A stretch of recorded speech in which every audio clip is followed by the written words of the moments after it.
వినాయక చవితి రోజున ప్రత్యేకంగా చేసుకునే ప్రసాదం ఉండ్రాళ్ళు. కుక్కర్లో 10 నిమిషాల్లో చాలా సులభంగా తయారు చేసుకోవచ్చండి. ఈ విధంగా చేశారంటే ఇంకా ఆవిరి మీద ఉడికించడం అలాగేమీ అవసరం లేదండి.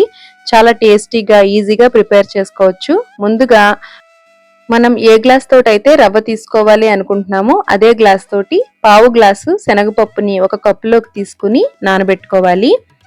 ఇప్పుడు స్టవ్ ఆన్ చేసుకుని కుక్కర్ పెట్టుకుని 2 గ్లాసుల వాటర్ వేసుకుని రుచికి తగినంత సాల్ట్ వేసుకోవాలి.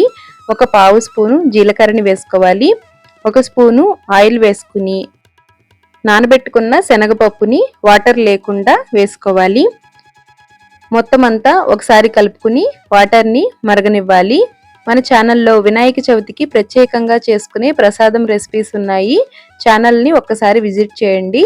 ఇప్పుడు వాటర్ ఇలా మరుగుతూ ఉండగా ఒక గ్లాసు బియ్యపు రవ్వని తీసుకోవాలి.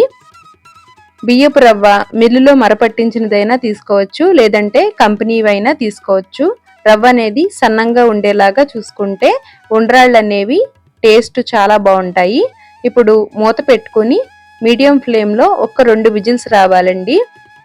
ఆవిరి తగ్గిన తర్వాత వెంటనే మూత తీయకుండా 1 నిమిషం మగ్గించుకోవాలి. చూసారు కదండి, చాలా చక్కగా ఉడికింది. అస్సలు ప్యాన్కి అడుగంటదు.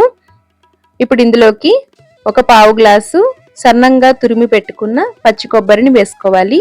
కొబ్బరి వేయడం వలన ఉండ్రాళ్ళు అనేవి కమ్మగా చాలా బాగుంటాయండి. ఇప్పుడు ఒకసారి మొత్తం అంతా కలిసేలాగా కలుపుకోవాలి.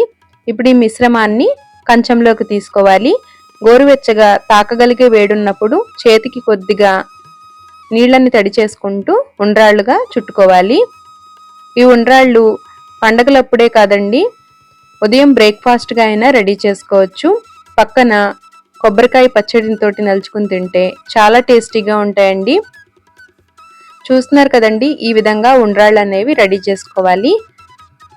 ఇలా రెడీ చేసుకుంటే ఇంకా మనం ఆవిరి మీద ఉడికించడం ఇలాంటివి ఏమీ అవసరం లేదండి. చాలా సులభంగా తయారు చేసుకోవచ్చు. కేవలం 10 నిమిషాల్లో ఈ ఉండ్రాళ్ళు అనేవి తయారు చేసుకోవచ్చండి. మన ఛానల్లో వినాయక చవితికి ప్రత్యేకంగా చేసుకునే జిల్లేడికాయలు, బెల్లం కుడుములు, పాల తాలికలు ఉన్నాయి, చూడండి.